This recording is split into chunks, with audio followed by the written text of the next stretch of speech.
the policy committee this evening, and the first item on the agenda is the Pledge of Allegiance.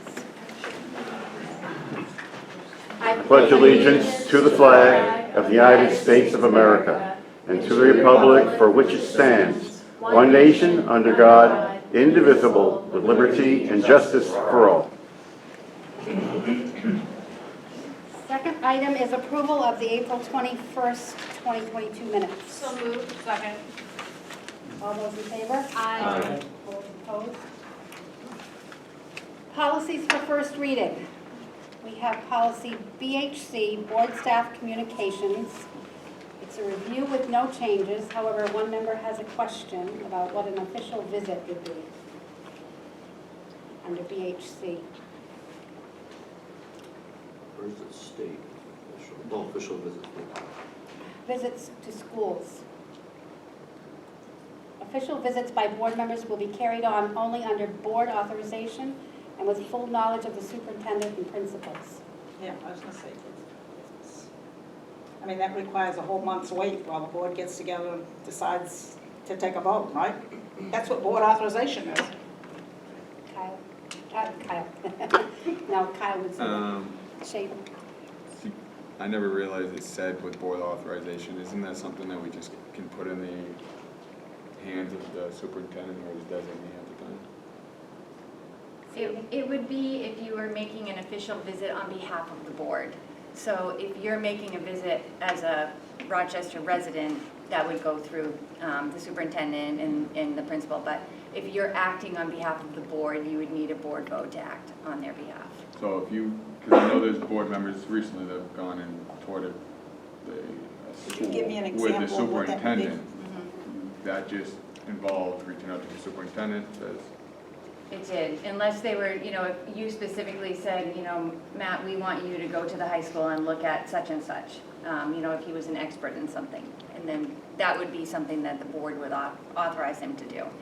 But anyone can actually, you know, make an appointment with the superintendent and go look at the school. So unless you, when you go, you're not conducting board business, you're there for a visit. You have an interest in the school, you're not there under representing the board. Correct. Only yourself. Right. So if you were to represent the board, we would have to agree to that first. Because you're one individual Right. representing and commenting that could be taken as a board capacity. Right. okay, so let's say there's a building or something in the school that needs repair and you're on the building committee and you want to see it personally, that's where the board would have to approve. I think For you to go. a great example I could add to that is we have a criminal justice program. You'd be an expert in that field, not me. You could be asked to come in and assess something for the board from the instruction committee. So we would vote, Shane, expert in that field, go work with Mr. Kehoe, come back and report to the instruction, but you'd be there in official capacity as a board member Okay. and maybe ask, what is the board's view on this? You would have more of a stake. Okay. Versus you're interested, maybe seeing that program, you'd reach out to Mr. Rapucci and go and visit and just as a witness, just for self-knowledge. Okay. That's a difference there. Alright. So it wouldn't be something, an emergency situation, I wouldn't think so. not to get away to home Not for to the get board to away meet. to Right. Yeah, good point. And we aren't the ones to handle an emergency anyway. Karen? It actually says individual board members interested in visiting schools or classrooms will inform the administration of such visit. So high school principal would be an administrator, so why would we, so if we wanted to go visit a school, I would assume we could contact the school principal if it's it says individual board members if we want to visit. So if we wanted to check out a school or we wanted to go in and visit, I don't know why we'd have to go through Kyle. Our policy says the administration. I think that what this is referring to is the school district administration. That's not what I read it as. I assume based on our other policy that it would go through Kyle, the superintendent, and then he would make arrangements with the principal. That's not how I read it. I mean, if somebody wants to It go should be visit, clarified, that's if what somebody it wants to go visit the school and can contact the principal, and the principal says, great, I don't understand why it would have to go through Kyle. You're as a member of the committee, you can recommend a change to be more specific if you'd like. You can write school district administration there, if you need more clarity on that. That's the committee's field. So, can I ask a clarifying question? So if a parent wanted to go in and visit the school, would the parent have to go through the superintendent or I the think it parent? would depend on the situation, but usually principals don't have a lot of parents visiting the school, and they usually will contact the school district office. I don't know that that's always the practice if someone shows up at a school, but that is for board members the recommended policy. So I've gone to this high school before. There was something I needed in one of the yearbooks or whatever, and I emailed Mr. Roy and said, hey, can I stop by for a few minutes? We're looking for a specific yearbook for whatever. I don't understand why I would have to contact Kyle for that. I don't think that would be considered a visit to the school. A visit to the school would be a tour of the school. Oh. Thank you. So just a little comment on that, like to your point, Ivy, like you need to go do some research and that's coordinated with the principal, but I would look at it as we are board members, we don't want administration to feel like, oh, it's the boss's boss asking to come, I'm gonna arrange whatever I have in my day and they come in. Instead, go through the superintendent can just verify, and if there's a conflict, without anyone, say, hey, that's not a good time for you to come check out that school, we have X, Y, Z going on, how about next Thursday? All right, sounds good.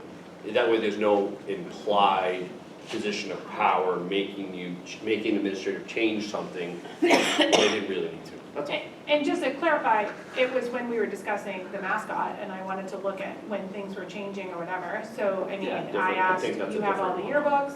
Is there a date and time that I can come in and look at them? So I didn't go through Kyle because I would assume it would be when Mr. Roy was available, and he was very accommodating, and it wasn't a big deal. So if we're gonna change it, I would say tours or things that are gonna take up the principal's time, because things like that, I don't think we should waste Kyle's time. So I understand where it can be misunderstood between school district administration or principals. I think that we do need to clarify that. And I think we also need to clarify whether do we want to leave it in the hands of the principals or should it stay in the hands of the superintendent? But I think it should be clarified better. So I have a recommendation that we change this to individual board members interested in visiting schools or classrooms will inform the superintendent of such visits. Or designate. Is that a motion?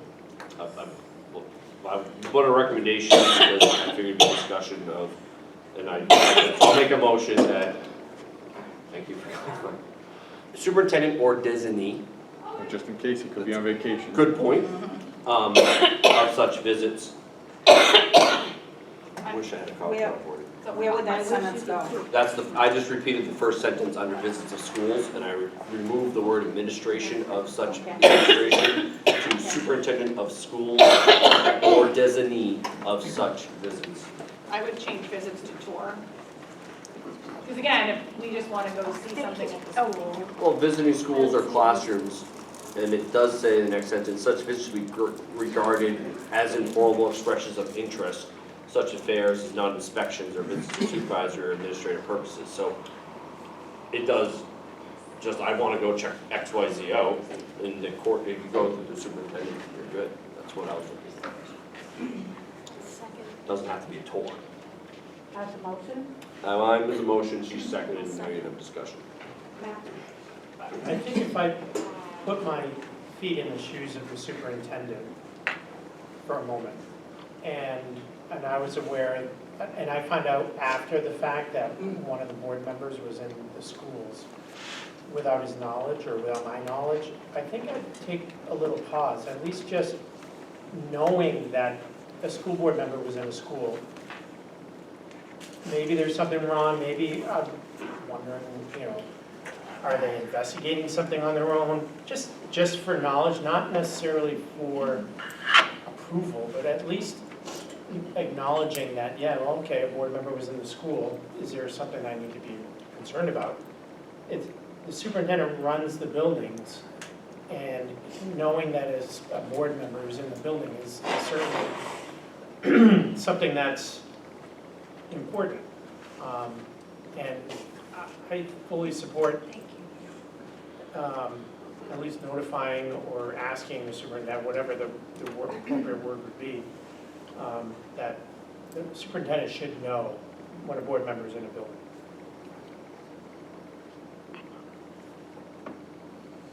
So we have, Jen? I get it, and if it was for a tour or something that took up the interest, but we also have kids in the district. So if we need to go to the building, we're also a school board member. So I think it just needs to be clarified. If you need to go into the building and you want to go look up something minor or minuscule that the building has, we're also parents and adults and members of the district that wouldn't have to do that. So I think if you changed it and said if you're interested in touring the school, but I also think our superintendent is smart enough that if we had a concern with one of our buildings or schools, we would be smart enough to call Kyle and say, I have a concern, I'd like to go visit, and we would bring Kyle with us. So just because we would want to go visit a school, whether it be, in my case, it was looking up the mascot issue, or in somebody else's case, it could just be, I've never seen this school. Whatever the reason, I think if there's a reason that we need to contact Kyle, who works for us, then we can contact Kyle. If it's not something that's of major importance, I'm assuming Kyle will know that we needed to go to the school and we don't need to check with them. Matt? Obviously, if we have children in the district or in that school, we have our parent hat on. You don't need to necessarily get the permission of the superintendent to meet with the teacher in a parent-teacher conference. Totally separate.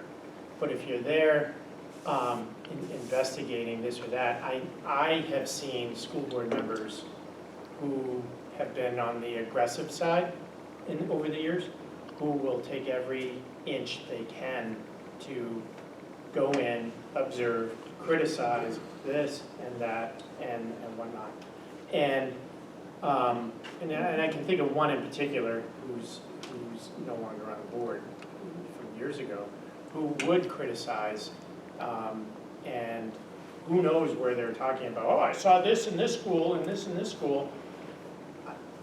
And if a school board member is going into a building, for research, I'd say that's probably different. But if you're going in there, it's not a big deal to just notify the superintendent, hey, I'm gonna be at the high school talking to Mr. Roy about this or about that. It's not the big deal. And if I was the superintendent, if I had the superintendent's shoes on, I just wanna know when board members are in the buildings. So I can follow up, hey, Mr. Joe, Principal Lunch Bucket, hey, you met with such and such school board member, any big issues? No? Okay, no big deal. Shane? See, I think that's probably understandable, notifying the superintendent. But where it says informed, does that mean it's okay to reach out to that building principal, schedule a meeting, and just email the superintendent, say, blah, blah, blah, I'm meeting with the principal of the high school on this day to tour the school? Or is it something more where Kyle's gonna be the one, or the superintendent's gonna be the one to set this up?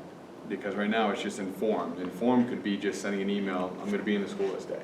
It's not like we're getting permission. We don't need to get permission to go into these schools. I just wanna make sure, if we're gonna be changing the wording of this, I wanna make sure it's extremely clarified so we're not keep on going back on this. And I do feel that us as a board, we kind of lack getting into schools. I think we should get into schools more than we actually do. So could you be amending my motion? No, I'm just saying that I think we just Defining the word inform? yeah. It's just, I want to make sure we go about it the right way. That's all. I don't want to see someone go about it the wrong way and technically someone's saying they're violating a policy. That's all.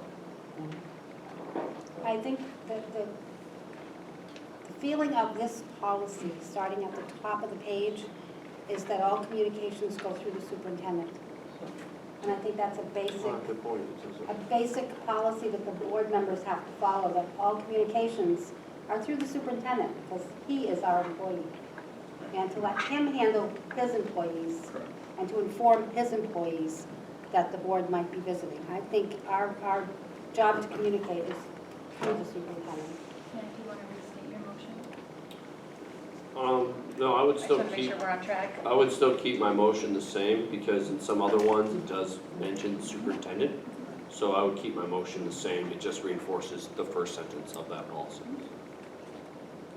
So if we change the word inform to schedule with, first off, we're going into their space, their availability, if you will, it's their workspace.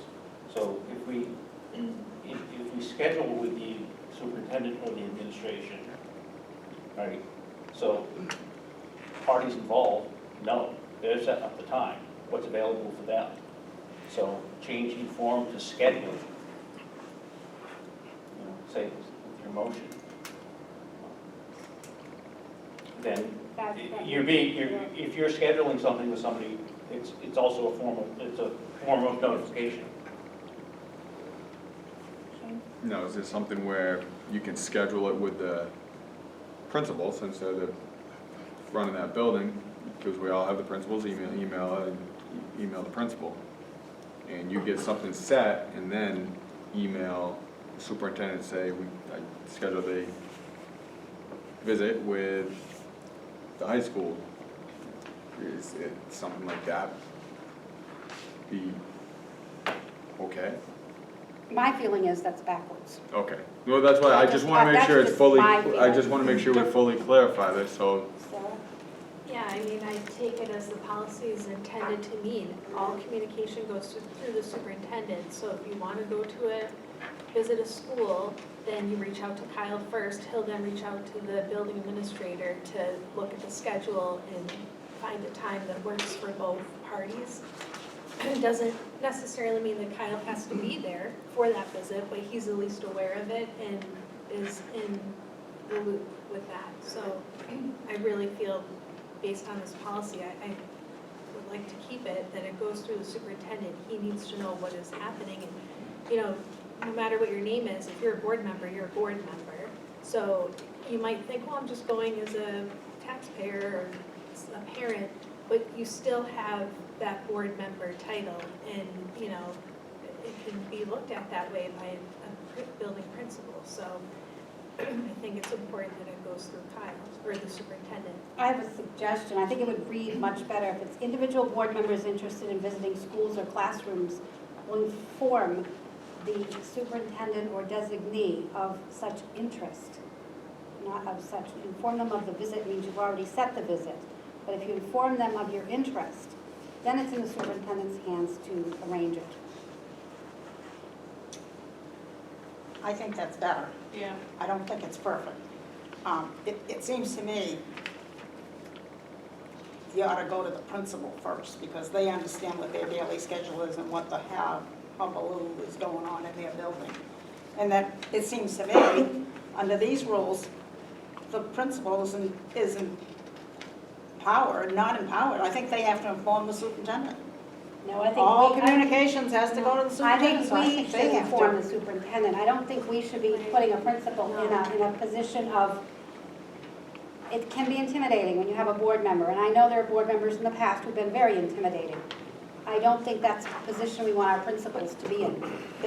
In other words, the principal isn't capable of making a decision on whether you or I or somebody else has the ability to come to the building? No, they're not. Sarah? Wow, Principal, let's fire them. Ms. Keynes, principals don't report to us. Principals report to Mr. Rapucci. So it's not appropriate for us to be going to the principal. They don't report to us. We're I didn't say to overstepping. us, I said to the superintendent. You said we as a board member should email the principal directly to make the arrangement and schedule That's the correct, and the appointment. principal should then contact the superintendent. But the point is, we shouldn't be contacting the principal because they don't report to us. They don't, Kyle is in between that, so we Well, should be going to the superintendent. my only point is, I hope that Kyle has enough time to get back He to will- he anybody who will do prefer this, it. because He'd be happy I'm not to. sure all our communications is as quickly as it moves as quickly as it ought to, but. I know he'd be more than happy to And accommodate anything. I mean, I think he's probably got better things to do with his time than that, but But that is one of his duties, is to take care of the board. maybe we ought to change that. Shane? So how Ann put it, I think that's a good way to put it. As long as that board member that's interested in visiting that school has that opportunity and there's not any pushback or anything, as long as that board member has that opportunity, I think that's perfectly fine going. It's following the chain, how we've all put in place. Two items. I'd like to amend my motion to the exact wording that Amy Cressy stated. Make it easy what she said. And the other point, I mean, I'll second the amendment. just, thank you, just as an individual that has a board of directors that in the hierarchy of the organization I work in, if a board member comes to me directly, you drop everything no matter what you have as priority and you work with them. And that's not what the intention we want. We don't want a principal to push aside any other duties they have to accommodate us. I'd rather the superintendent, as right now, my CEO come and go, hey, XYZ board member wants to talk to you on this project. Here are their three options, does it work with you? That is a professional courtesy that I would expect that I deal with every day, that I would expect to be done in this profession here as well. I don't think we're talking about professional courtesy. I think we're talking about utilization of the superintendent's time. And I think this is a waste of his time. I'd like to call the vote. Can you repeat how it's gonna be written, because now I forgot. All right, I'll read it again from my memory. Individual board members interested in visiting schools or classrooms will inform the superintendent or designee of such interest. I'll second that. It's already seconded. So I don't think you can second. But we appreciate it anyway. Oh, right, sorry, That's this is okay. your committee. sorry. But you're ready for the board. Ready? All those in favor? Aye. All those opposed? Great. Anything else under BHC? Yeah. Karen? So last month, we had the conversation about board communication to staff. Sarah and Ann, you both acknowledged that you respond to emails and it technically goes against our policy. So I think we need to look at that, and I gave you guys some copies of what other schools were doing. So did anybody have a chance to look at it? And if so, do we want to make a change? Shane, you have your hand up? Shane? I think we need to make a change because I think most of us here will respond to, we don't resolve or we don't dig into their concern, but we all respond. So technically when we respond, Karen said we are violating it, so we do have to change it in some way. But I mean, a response can be as simple as, I would forward this to the superintendent. Correct. Yeah. But technically, That's that's going against our policy.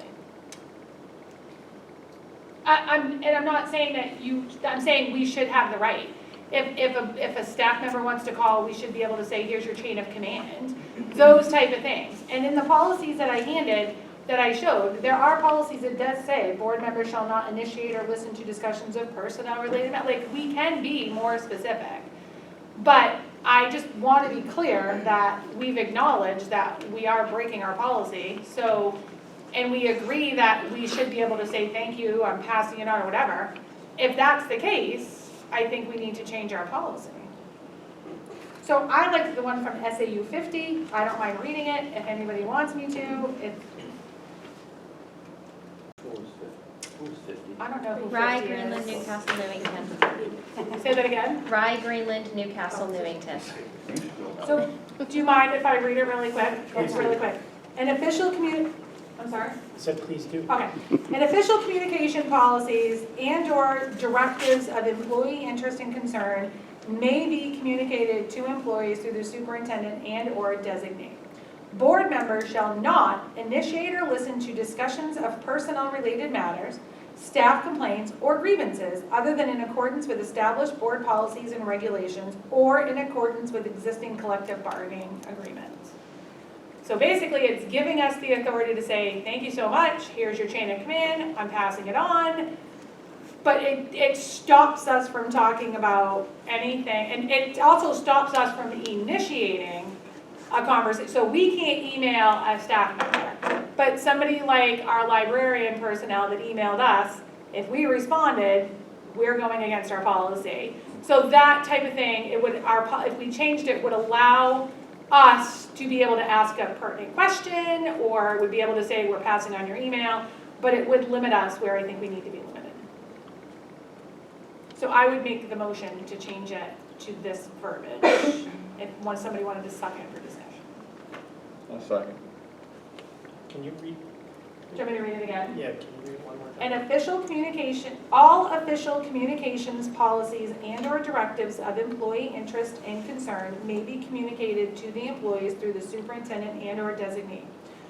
Board members shall not initiate or listen to discussions of personnel-related matters, staff complaints or grievances, or other than in accordance with established board policies and regulations or in accordance with existing collective bargaining agreements.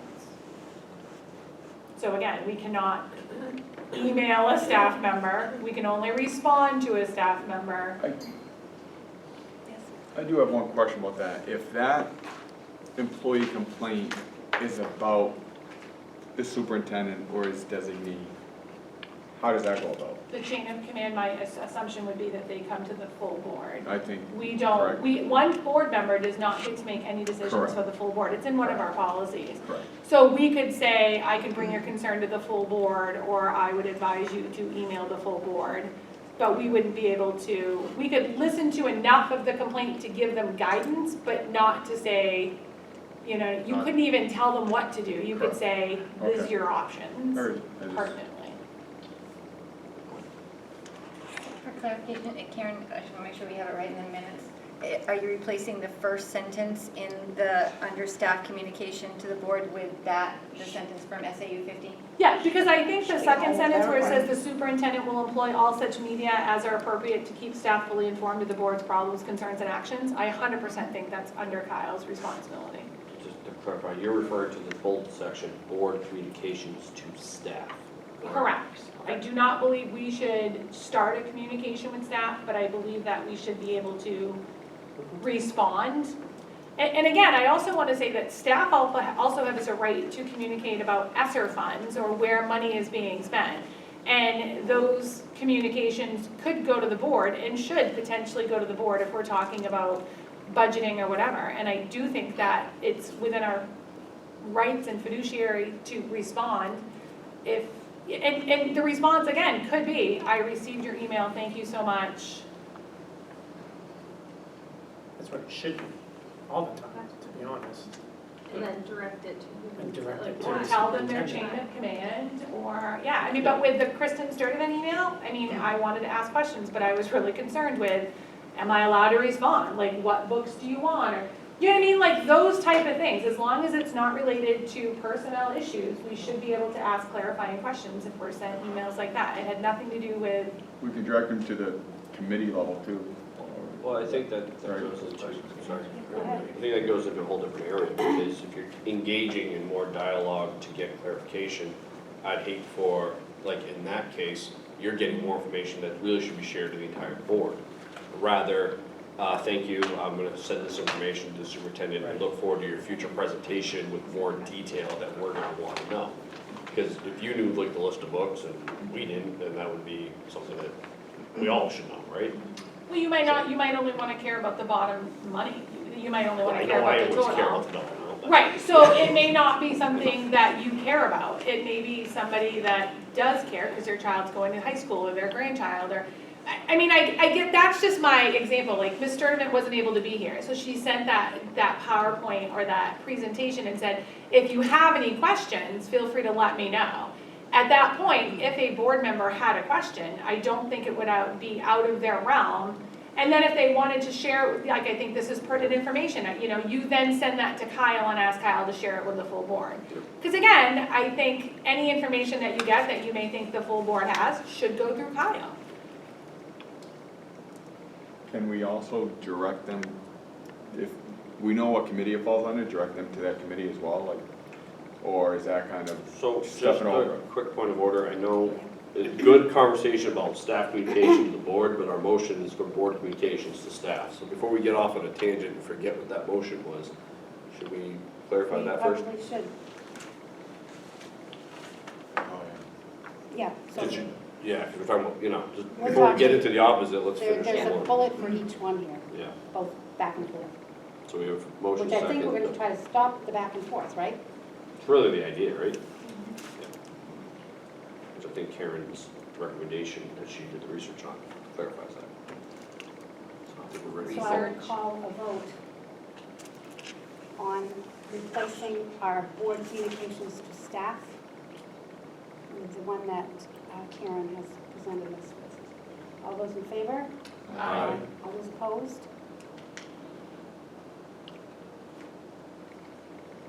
Okay, are we done at DHC or is there more?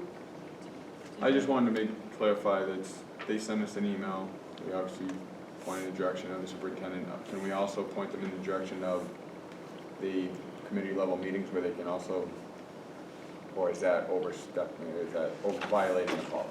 I'd like to respond. Okay.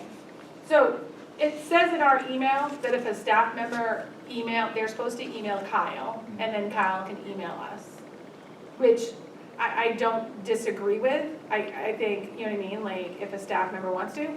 The difference is if a staff member is also a parent and emails from a personnel email, I think that eliminates them being a staff. I think they have to wear two different hats.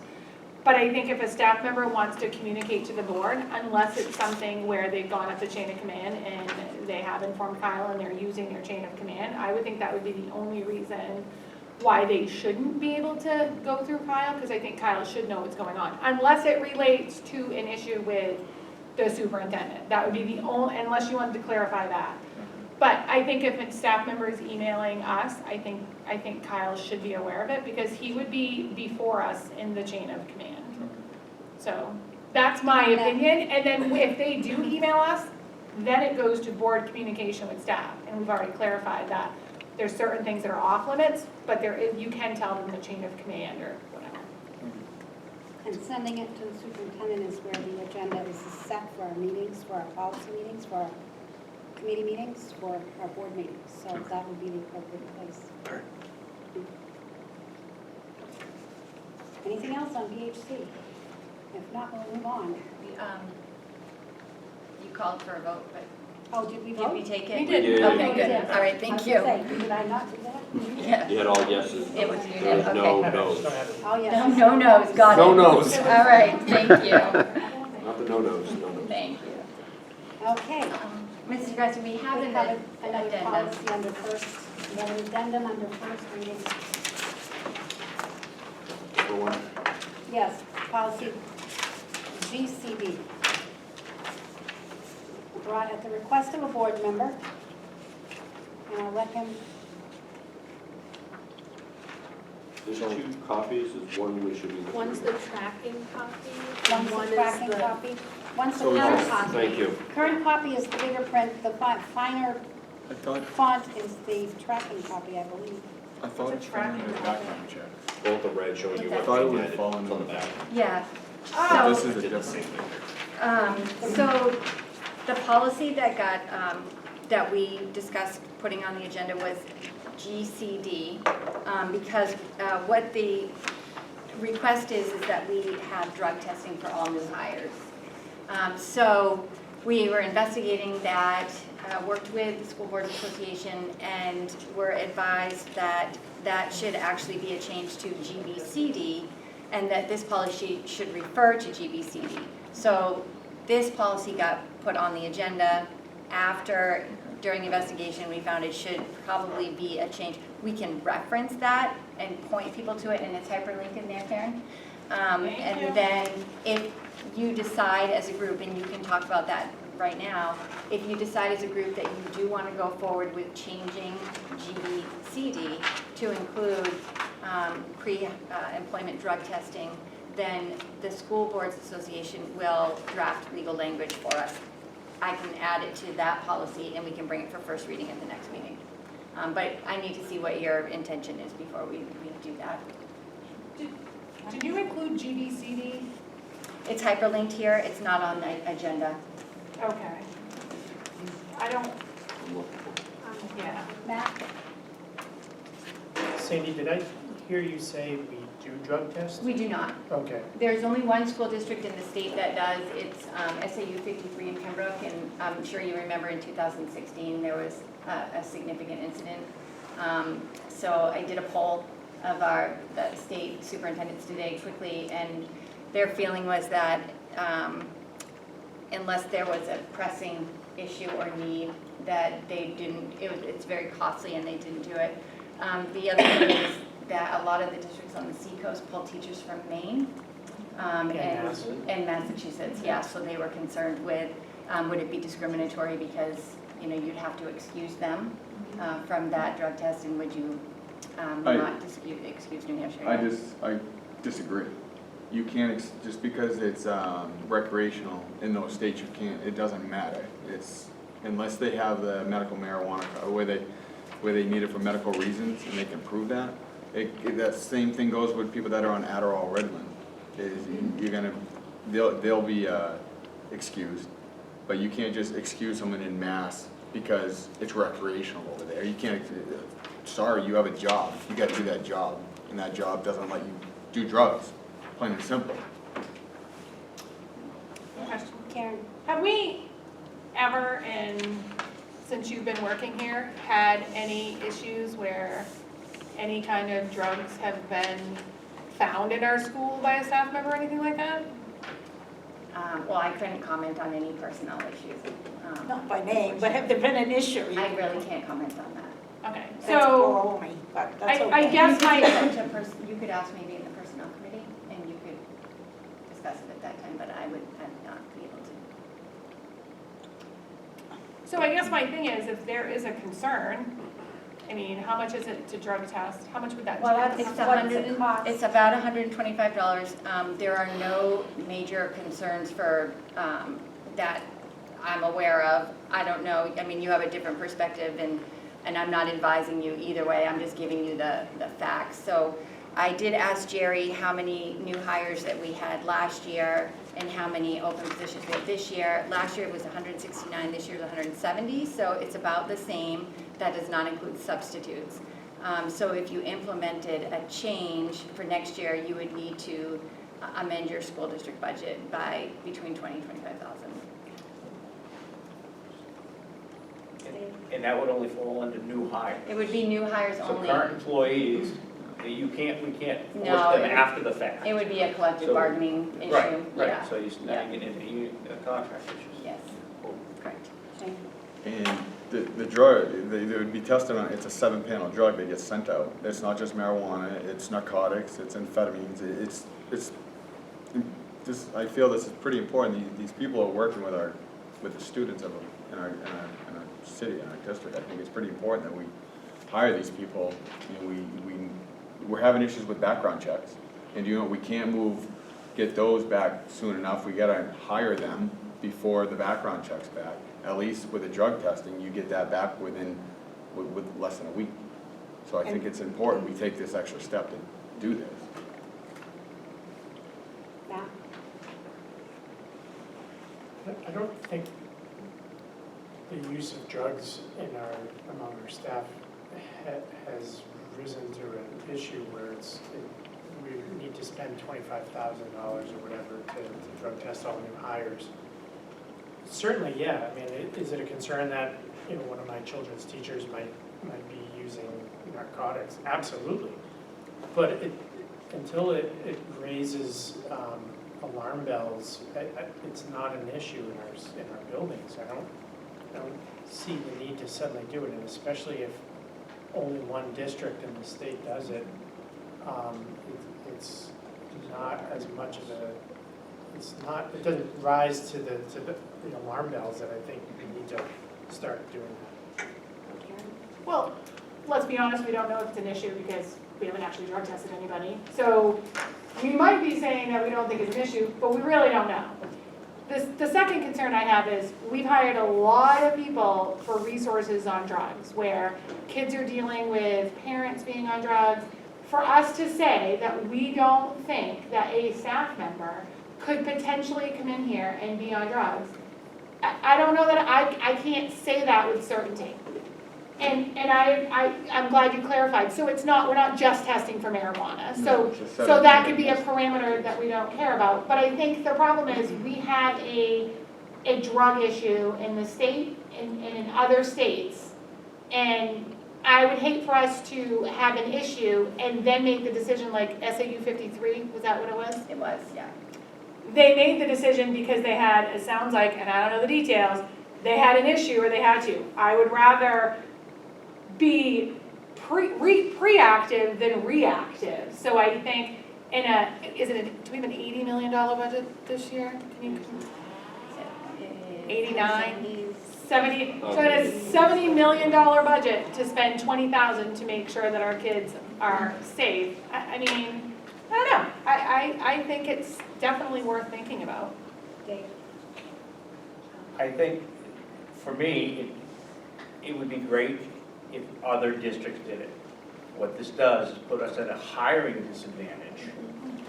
And if more districts did it, right, but in today's labor market, another hurdle, if you will, not to say that, oh, you know, I do drugs, I'm not gonna apply, another hurdle. And I've seen it with tattoo policies, I've seen it with residency policies, I've seen it with other policies. The more stringent you become in policies, the less, you know, I'm gonna go to Dover and apply, then it'll make me jump through any hoops. So, I'm not saying it's not needed right now, but until other districts are doing it, that's just one concern of the labor force that we're facing right now. I have a problem with a one-time test. Yeah, I think people can, when they're going for their application for their job, they know they're going, they know there's a possibility of a drug test, they can clean up for that application. Yep. It's only good for that one moment. I So agree. for us to spend that kind of money for something that really isn't going to protect our kids from drug use in our new highs, just new highs. I just think we're not there yet. We're not at that worry yet, Shane. So, I know you said that it puts us at a hiring, but do we want them people that are on drugs to really apply here? No. But I understand what you're saying, it's that one-time thing. For marijuana, you can stop smoking marijuana for 30 days, make sure it's out of your system. You can stop taking amphetamines for 3 days, make sure it's out of your system. But then, if you don't want anyone hired, we could go to random drug testing. Obviously, nobody wants to do that, but at least if we put that in the policy, people will know we could randomly get drug tested. We could randomly just get chosen at random. That would have to be collective, They have a collective contract bargaining issue, I issue, think. yeah. Yeah. No, but it's just Yeah. something that, but when people say I don't think we're at that issue yet, we are at that issue. Drugs are a big problem in our city, in our state. It's a big problem. I'm just, I don't know how to ask this, so I don't know, I think you're gonna have to like That's correct okay. me. Give it a try. So, I agree. I actually agree with Ms. Grassi and said that I think it should be random. And not random like we pick names out of a hat, but if there's a concern or whatever, I think we should be able to. Now, that's a bargaining agreement, correct? How do we go about, do we wait until the next bargaining agreement and we mention it to the bargaining team and say we'd like this added? Do we have to wait until all bargaining? Can we add it to one bargaining agreement and not another? Like, I guess, how would that, if we wanted to do that, can you explain the process in which that would work? So you'd have to work through your school district labor attorney, and they would contact the attorney for the collective unit, whatever unit it is, and you would have to negotiate that with each individual unit. You'd have to open a negotiation for that unless you waited until the contract was due. So can I ask another, am I allowed to ask another question? Sure. So, Mr. Downs, I know that you brought this up. So if Mr. Downs wants this and is concerned with this and thinks it's an issue, which I do agree that we don't want drugs in our schools, it's an issue. What would would he go to the full board and say, I'd like to open up negotiations and You'd have to that make a conversation? motion. Yep. Could he, It would be through personnel. We want to do it through personnel. okay, could he ask the superintendent to talk to our union president or whatever? So he couldn't even say, would you as a union, he couldn't even find out if the union would be open to that. Yeah, it has to be, it's a legal process, yeah.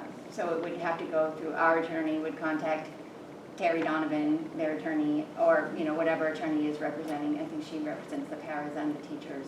And then you also have the facilities. So could we, sorry, I just have to make sure I understand it all. You know what, do yourself a favor and stop saying one last question. I actually say one more, can I ask another? Because it is not your last question. Could we, do we need a motion? It really isn't. She ain't lying, just like no. I have to make sure I understand it. So could we make a motion or ask to be put in on personnel's agenda so it could be discussed? It sounds like it's a personnel committee issue. You can bring it to the, who's the chair of personnel? Right there. So I'm sure you could ask Mr. Cameri if he would put that on the personnel. Would you be agenda. open to having that on personnel committee so that, Send me an email. Put it, this is on you. put Send an me an email, email. because I've got a follow-up on that, because do we do lie detector tests for new hires? Because that's our bigger problem in the last few hires. Do we do lie detectors? I guess No. one. Because there are departments in Yeah. cities that do lie detectors, and then talk about deterrence. People hear, oh, no, they're not digging into that. Whether we talk about reliability of them or not, that's been our bigger issues, Yeah. the hires. Well, one thing that So- that you could do, and again, referencing the policy, that this hiring process is, you could indicate that employment is conditional as we do, but that they could not actually start until, like you said, the criminal records background is, and the background investigation is completed. And that is something that the city of Rochester does. But like you said, we still do the ink fingerprints, and that takes a long time. Can we change that? FBI won't let you direct it. I support Mr. Cameri on the poly. Have him take a poly. I can tell you, I just recently took one. I'm not going to give my personal feelings on them, but there's reasons that they still do them. I would definitely be for a poly, but I got a feeling that's going to cost a little more money than a background check. So can I ask you just a question? Just kidding, it's gonna be one. Would you be open to waiting until it goes to personnel, so we're not voting it up or down? Would you be, so adding it to our agenda for next month, so that we can go to personnel and have them kind of work that part out? Because I don't know where I would vote on new hires. I like the potential random drug test, and I'd like to see where that goes before we vote on new hires. Like, do you want to vote on that tonight, or would you be opposed to like holding off so that we can get more clarification? No, I'm good holding off because I think it's something the full board could have more to say about it. But I don't think we should go away from the poly either. If people don't want to do the drug test, the poly's. So can we just add it onto Pretty, the agenda again for next month as a discussion piece so that we can find out what $1 million personnel says? to the budget. Huh? I said add $1 million to the budget. Well, I don't think we're there yet, so. I think sometimes we've got to trust our background checks, our criminal background checks. And I know But people we've lie had- about their educational level, but maybe we need to step up the But we've had checking on that. We've had two major issues this year. I'm not, and Ms. Grassi, I'm not saying it sounds, I don't think it's something that I would say no to. I think it's something that needs to be discussed through personnel, needs to be found out if it can go through bargaining agreements, needs to find out what the total cost would be. We know how much the new hires would be, what that cost would be. I think there's different parameters that I would be more interested to find out before I voted. So my vote tonight, I don't know, would be a fair vote because I think we need to find those things out. So more information, to me, would be needed before I would say yes. Because I agree with, I think it was what you said, Ms. Grassi, just because you get hired and you pass a drug test doesn't mean next week you're not going to get addicted. And people don't get addicted because they want to. People get addicted because it's unfortunate. And you know what I mean? I'm not even saying get rid of them. I'm saying how do we help them? Because again, we're a community and we need to support that. So I think more information for me would be needed before I would make a vote.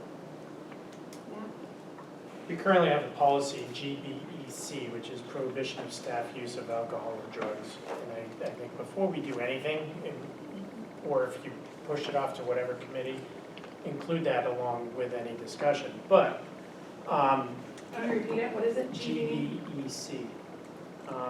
And it's pretty strict, like if you're going to use drugs, then, you know, and it spells out, you could have this happen, this happen, this happen, or this happen, and it's in no particular order. So we already have a policy on this. I don't think we need to go on a witch hunt looking for something that may or may not be there if someone's using on the job. You know, yeah, they deserve to be fired. But as far as I know, it hasn't become an issue in our schools. If it has, then the administration should look at this policy and follow it, if they haven't already. The other thing too is if somebody is, I mean, we talked about addiction. What do you do if someone is addicted? Now it's a disease. It's not, now you gotta deal with a disease and a medical issue, not a criminal issue.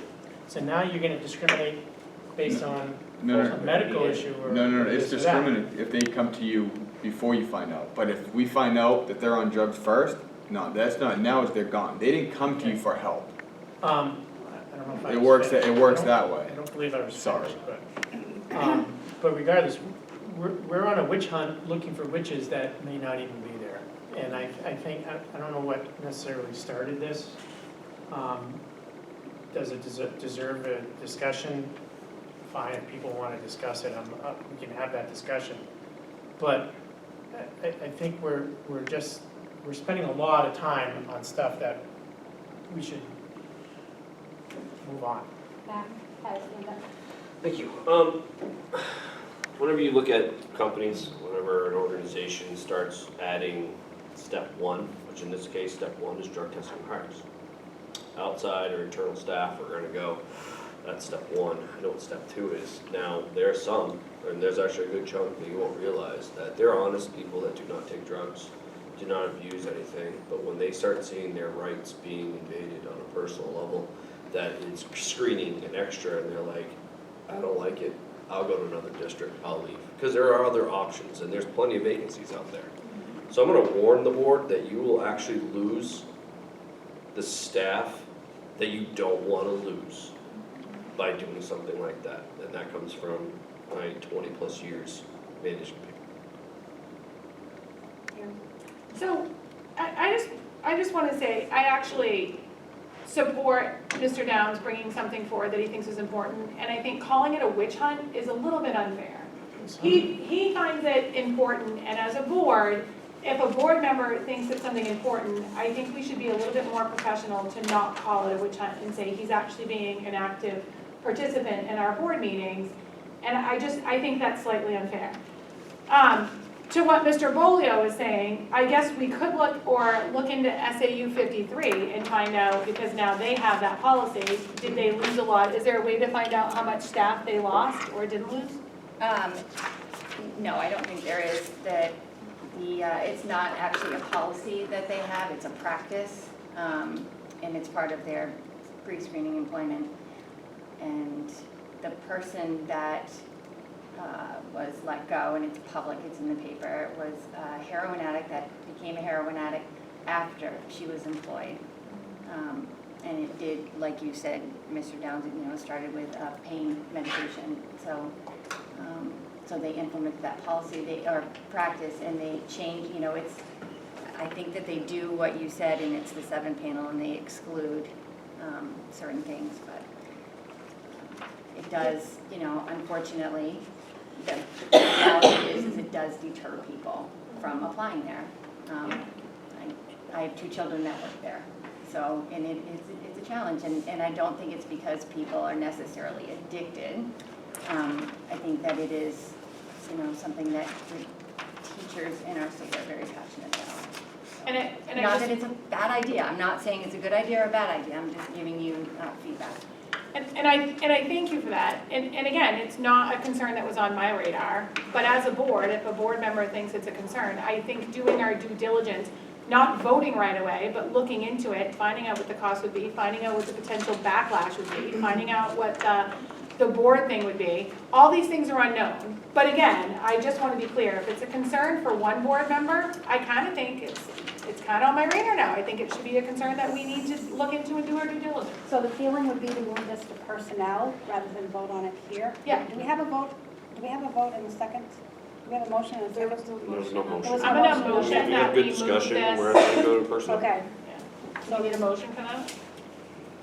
And that we keep it on our agenda for next You motion. can, just, Mr. Kamari is here, and he can make a note that you'd like to have that as a personnel discussion. Then, based on the personnel discussion, we bring it back to policy, and if the personnel committee moves forward, and then we decide that there needs to be a change in the policy, then at that time, we change the other policy. GBC? So many letters, isn't it? GBCD. GBCD. However, there is this, Sorry, GBCD. there, GBGC. the piece that you started talking about was policy GCD, and there is a change on that, and so that is your first reading that you're looking at. And it does say that all new hires will remain conditional until successful completion of the criminal history and background checks, which could include, depending on how the board moves, according to GBCD, and I think that offers a little bit more protection as well. Like you said, there was 2 major incidents that if this practice had been followed, would not have been incidents, because they would have been conditional employees, and that would have they would not have been in the classroom. So this part 3 is new. That part 3 is new, and that's what you're looking at this evening as a policy. The other discussion, you would probably want to continue in personnel, because it's not a policy discussion right now. Okay. So GCD, are we suggesting this right now? Is this not something that's gone through? Nope, this is something that a board member had reviewed the policies and suggested a change to the policies. And so this policy is what we were looking at. And in doing so, discovered that we really need to additionally be looking at a different policy. And we weren't really sure and needed legal guidance on that. So this policy, this is an amendment to this policy that was proposed that you can vote on for first reading. And then the Show us the discussion. difference. Yeah, on the it's other right side. there. And then, Well, it's like the one I already have. yep, so this is the track changes, and that's the final document. So the board always gets the changes that are outlined in red so that they recognize them, and then the final I've had copy. this since January. Well, I just created that this morning, so it's not So possible. Sandy, see Yes. how, sorry, Sandy with a Y. See how this is right here? That's it. And I then, just okay. read the whole thing, it's all identical. Oh, all right. These 2 policies are, this is the final copy Oh. with this change right here. Everything else was already there. Matt?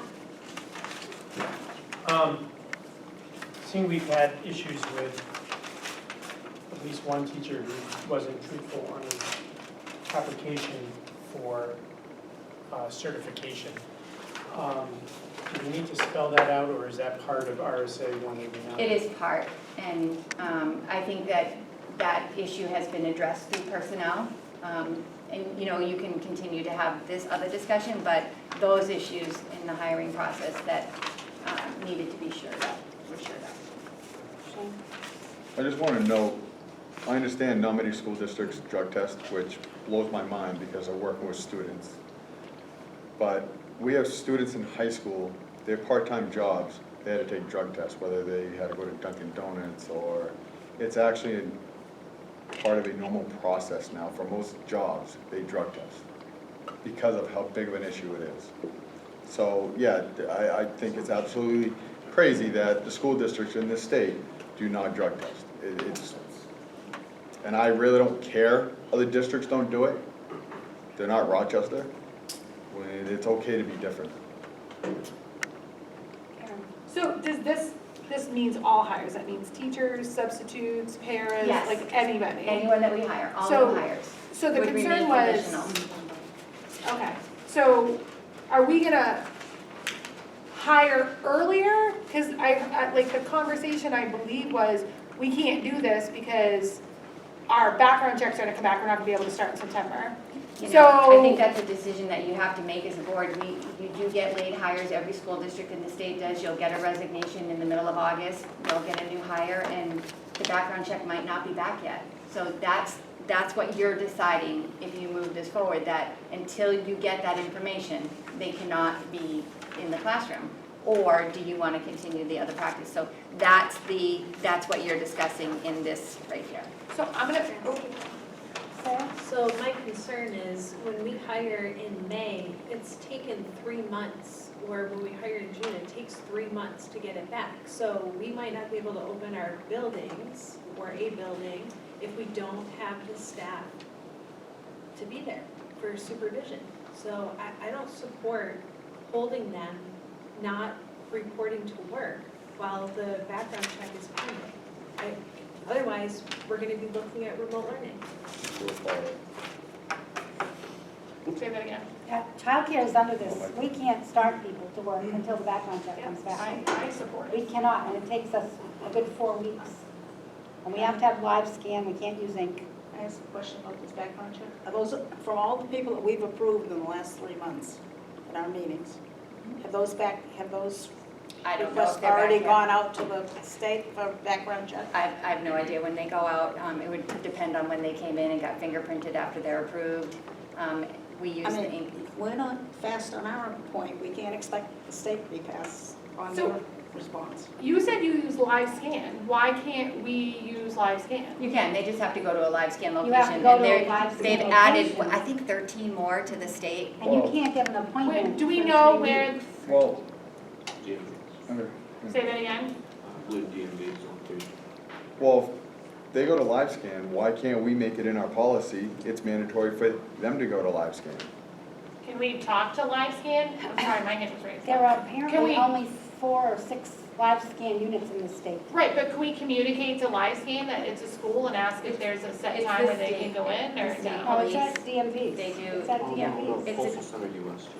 It's a, it's through the state police, so, But- and they do everybody. But They- what I'm saying is, they make their employees go to live scan. Why We can't don't, state licensing does. Okay. How long do they get in quick, do you know? No, How long does it take for them to normally get in?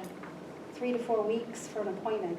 And we were sending people to Tamworth because they had openings, but now summer camps are at Tamworth and using up all of their time. So there's nowhere in the state right now that you can get an appointment in almost a month. And then how long does it take? And then it takes 3 or 4 weeks for it to come back. So how long does it take for us to get a background check from an employee of ours? At the beginning of the year, it was taking 2 months, but recently, they've been coming back quicker. So I just had one that I flagged, that I think it had been about a month.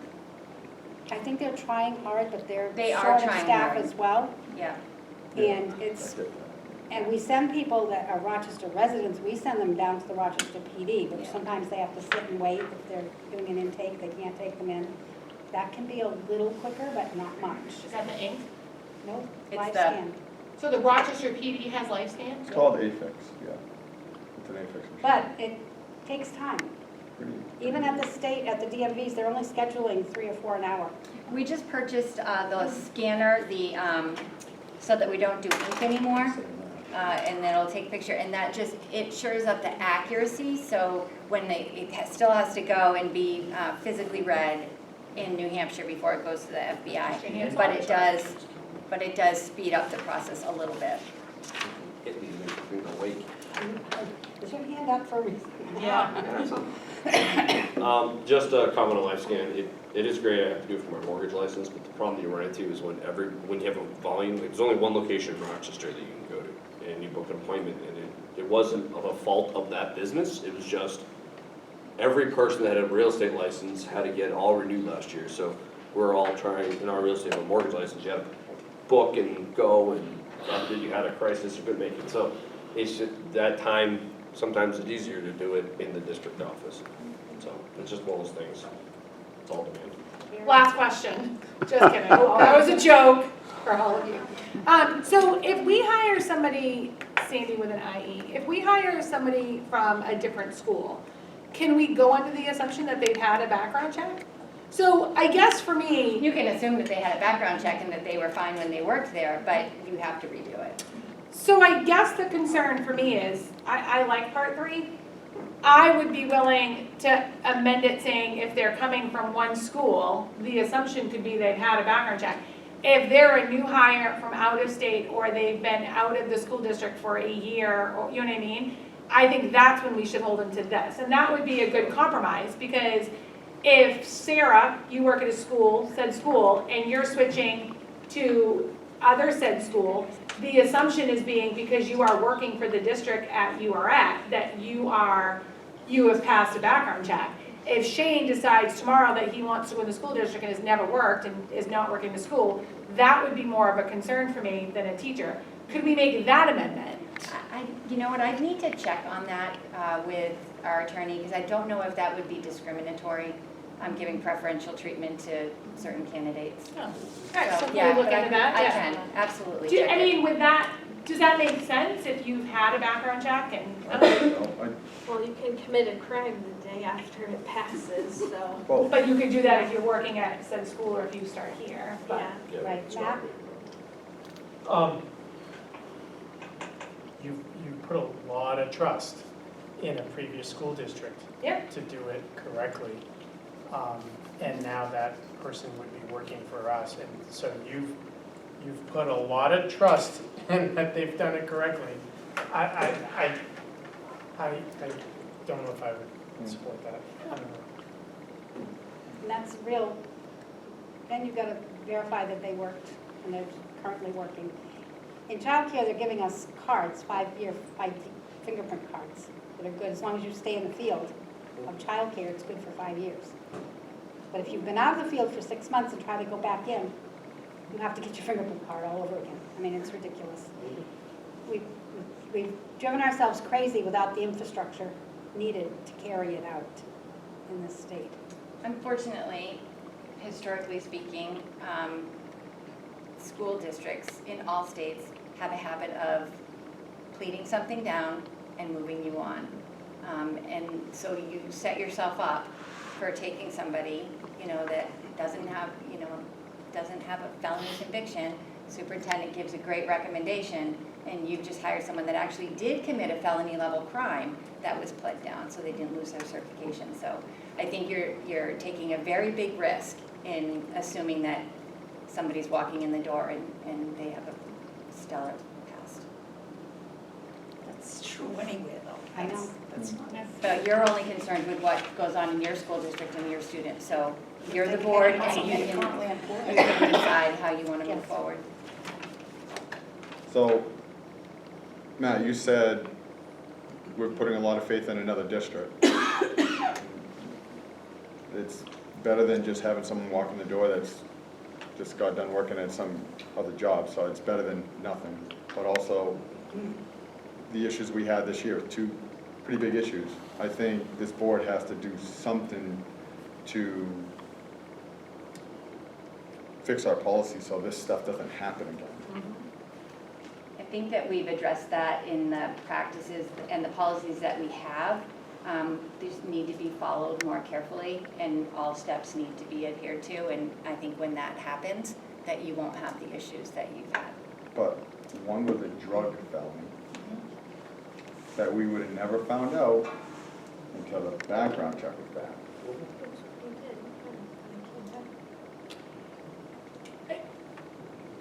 I think the concern is, I understand what you're saying, like the procedures and the practices, but we had those in place and we still had problems. So I think that those were addressed through personnel, and there was information on applications that was overlooked that could have tipped off that information, so that has been addressed. Okay, I Yeah. wasn't finished, but, so I think the concern for me is, if we don't have a way to make sure these people have a criminal background, and we don't trust other schools potentially, we're honestly saying we trust the individual to be in our building without coming forth with a background check. You know what I mean? Like, it's kind of like, well, we don't trust the school that they were at, and we don't potentially, our practices, and I'm not insulting anybody in particular, but that, we had some cracks in that. So this makes it so that they can't come in without making sure that they've passed it. I think when you look at some of the issues that we've had, if we don't do this, what else addresses it as a board? Because what our board is a policy-making board. So we don't fix the policy to fix what's going on, what else is our recourse? So all new hire offers will remain conditional until successful completion of criminal history and background checks as outlined in School Board Policy GBDC, CD. That means they can work, No. they Yes, can't work. yes. They can? They do work before the background check comes No, I back. know, but This is- this this is is saying new. they They can't. cannot. Oh, yeah, that's how This is it, saying they can't. that's how it work should be. I Until don't- the background check Just they- comes No, back. They can't be offered a real contract. Well, it's a No. conditional Conditional offer and it contract. can be rescinded They- even if you start. I asked a question, Dr. McDonald sorry. said they cannot go into the building until we have received their background check, is what conditional means. That's the condition of the That's the employment. condition. Until the district receives a clean background check, they cannot report to day one of school. perfect.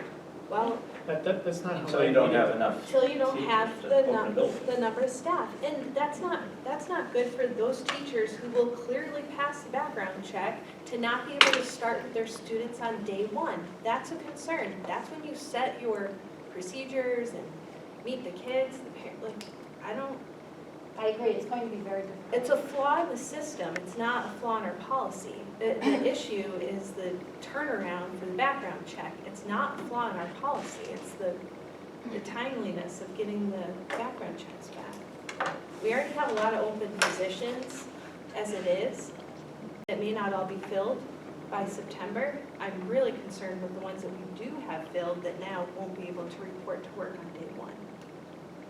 So 10 years from now, when this board is all, presumably all different, and administrators are different, and we look at this line, I see conditional employment. You're able to work, but you've got this condition hanging over your head that if it comes back, you're out. They're saying it's, you don't enter the That's, building. but my point is that we currently, that may be the practice if this passes. But 10 years from now, with a whole new admin, new board, they may see it totally different. I read that completely different. That's what I read it out loud for, because to me it says you can work. Conditional. Right. Which is what we do now, and they, if it comes back not clean, then they're dismissed. Yeah.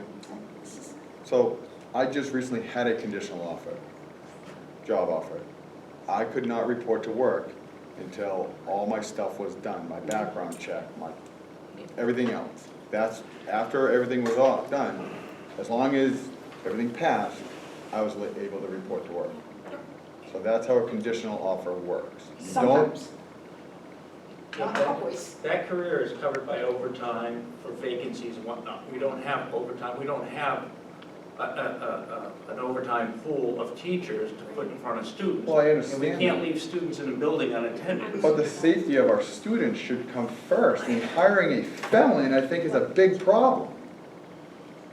Well, it's not like there's So we 100 start school in December. teachers out there raising hell doing problems. I mean, it's, you know, so you got one or two. I mean, you gotta balance, there's a balance Only to the takes scale one. there.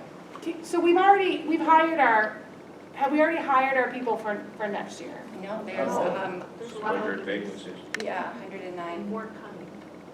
So, and we still need clarification, or are we not asking for, I still think if they have a background check and they're coming from one school to another, I mean, are we not agreeing We're on gonna that? get, we're gonna get the legal So advice. I would say, let's check with legal on that, and then see what legal says, because if legal says that's okay, that kind of fits both parameters. If you've never been in, I mean, do you have to close your daycare down if you have to wait for a background check? We have to close classrooms, and there's been many across the state that have closed entirely. Yeah. Entirely. Staffing is at an all-time crisis in childcare right now. It's everywhere. There's over 100 slots right around us that are now empty. So I say we just wait for legal to come back and see what legal says, and make a decision then. I understand that we'd be short on staff, I get that, and that's concerning, and I feel terrible for the paras and the teachers that gotta pick up that slack. But I'm more worried about us hiring somebody that would be a serious issue in our school, because we don't have their background check, and then their background check comes back, and we're like, now we gotta explain why we firing this guy, like we had it last year. So, Not fired, not hired. So just put this in some perspective, we had approximately 100 plus new hires last year. 2 were bad eggs, so we're making a decision based off of 2%. 98% were working and they're still working today. Well, Approximately. so, Ms. 2% Grassi, can you make a said that decision. if they have that card, they're good for 5 years. Are we not able to make a decision, like if you've had a background check in the last 3 years? Like, do we have to say it's all new hires? Can we They don't make? provide vaccine cards at every district. I mean, No. you know what I mean? Vaccine. Well, but I'm saying it's our decision on what we want to change it to. So if it's every new hire, we could change it to if you've had a background check in the last 3 years. That card doesn't cover background checks. That card covers fingerprinting only. Is it fingerprinting back? You still have to go have a background check done. There's more. Fingerprints are an Original with the input card. for the background check. Well, I would assume you're not gonna get fingerprinted without, my bad, but I'm just saying, can we change, are we not allowed to change that policy to where you have, if you're a new hire and you haven't had a background check in the last, I don't know. Legal counsel would have to review. Well, We yeah, have, because- we have options, Well, because is you've what had a I'm asking. background check done at a previous employment within the past 3 to 5 years. You can go to that employment and say, can I get a copy of my background check? So that's something else. Is that not an option? Is that something we can't use as an option? No, you have to, state law and education rule law requires a background check. Well, yeah, but what Yeah. we're saying is they can start earlier Yeah, I see. if they've had one in the past 3 years. If you provide a copy. Correct. Can I just, At so least we're trying to. if you're planning on leaving, can you not just randomly go get a background check? So if you get hired somewhere, you can be like, I've already started the process? You No. can't get a, you can't get a, Can't you carry can't a random. check. You I- can, just go listen, get I- arrested, right? I was just asking, I have no idea, I mean, that That's would the work. problem, Karen, that's the problem. It's tied to the It's the employer. timeliness. It's tied to the employer. You're a system that's underfunded and understaffed to do it. And every employment around is now requiring it, which didn't used to. And I agree with Mr. Bowley on the percentage part, but when you're looking at that small percentage that's working with our students, it's still a scary percentage, because 1% would be bad. So. I think Sarah brought up a really good point. It's not a failure of our policy, it's a failure of the system. Like, we can't control it. Everybody that walks into our school will have a background check. It's just a matter of how soon does the state police get it back. Hopefully, they get their staff to the point where it can be as quick as if you're buying a gun. I mean, you can buy a gun and walk out with your background check, but you can't walk into a school for an interview and get hired and walk into the building in a day, which is pretty sad. But hopefully, the state police will get to that point where they will. But until then, our hands are tied. Safety is paramount importance, for sure. But until the system catches up, our hands are tied. I feel. I think we're cutting the students short. So do you want to make a motion to pass this? No. I think I think we gotta wait to hear from legal about I the, agree. I think we can wait on this. and So find we'll leave out. it on for first reading next month? Yeah. Great. Do you have a question? Yes, I have a question. On your professional staff hiring, under Part 2, administrative staff, second paragraph, you have the word local. Is that a discriminatory word? Can the Which part is it? superintendent hire his brother-in-law, even though, whatever? Which part is it in? Second That's paragraph. on the Second Part paragraph. 2, administrative staff, second paragraph. The It's- school board and superintendent will consider promotion of local candidates. So that's the legal term, that was, In-house. it amounts to internal. Yeah, It's the same thing as internal candidate. Local means Rochester School District employee. But I understand that, but is that discriminatory? That's my point. Is that a word we ought to take out of the Internal before policies? external. No. I mean, because actually the superintendent can do that anyway. Yep. Hire his brother-in-law, but I don't think you ought to have it in your policies. Well, they're that not says- saying- brother-in-law, brother-in-law. it's someone. All right, for his uncle. A current Well, it's saying employee, nepotism. it's saying a Current current employee, an internal candidate, a current Rochester That School says- Department employee. You're referring to the word local as As in resident in Well, local, Rochester, that correct? word, the local ought to be, So have a definition your decided. definition If is it means an different than the internal definition here. candidate, That's what So- it means. if that's what it means, it ought to say that. In that because it case, Sure as hell doesn't say For that. clarification purposes, to match everything, this is a legal definition. Yeah. So Could we change local to internal? Yeah.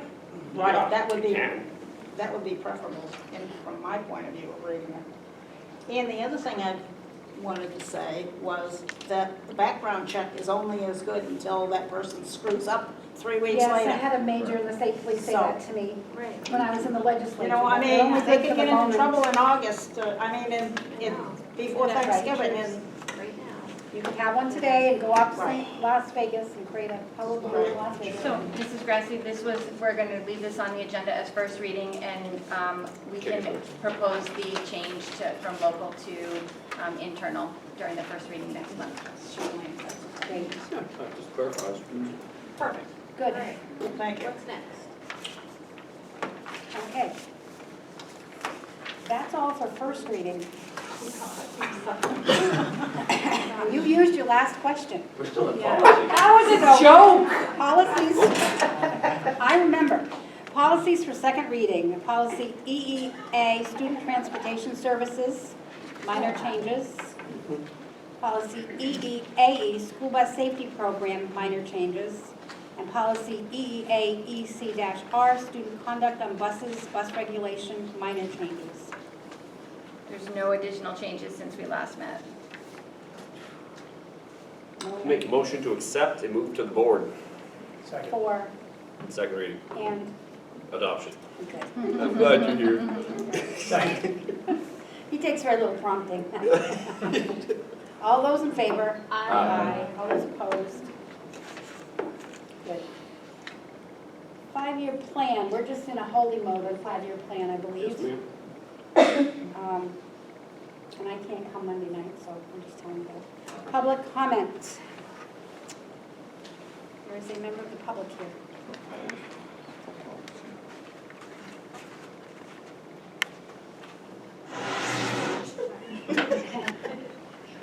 It was weird. I came spoke on something else, but I agree with. State your name. and- Oh yeah, sorry. I should know that. You know, Tabitha Davis, the viewing Rochester. audience might not know. Tabitha Davis, Rochester resident. I do agree that there is a big drug issue in Rochester.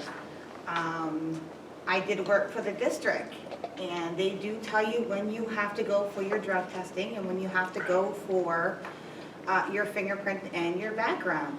And it is a window in between there, and they actually have medications over the counter where they can take to make sure their system is flushed out now these days. So maybe with a new hire, they can be on a 2-year probation. My husband does work for the government, for the federal.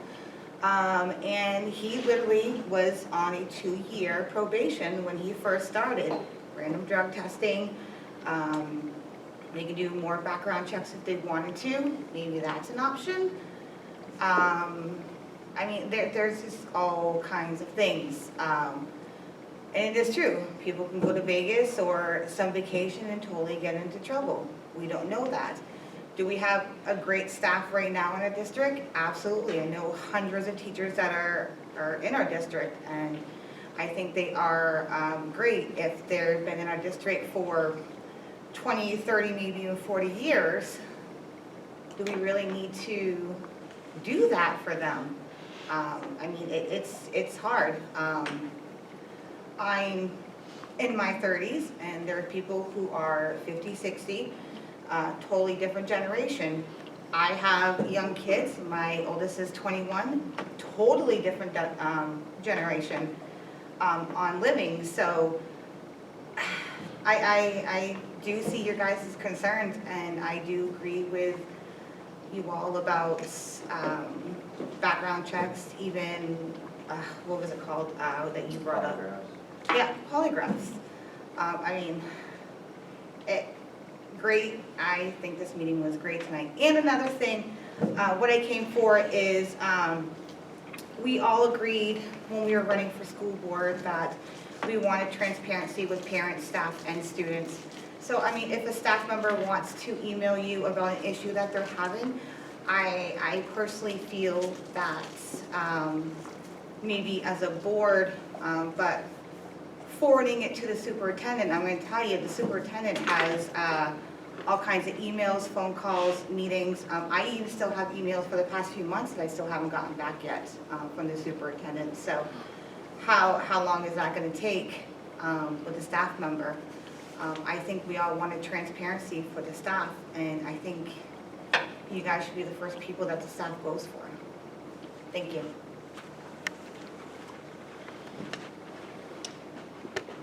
Any other public comments? You're going to close public comments? Other?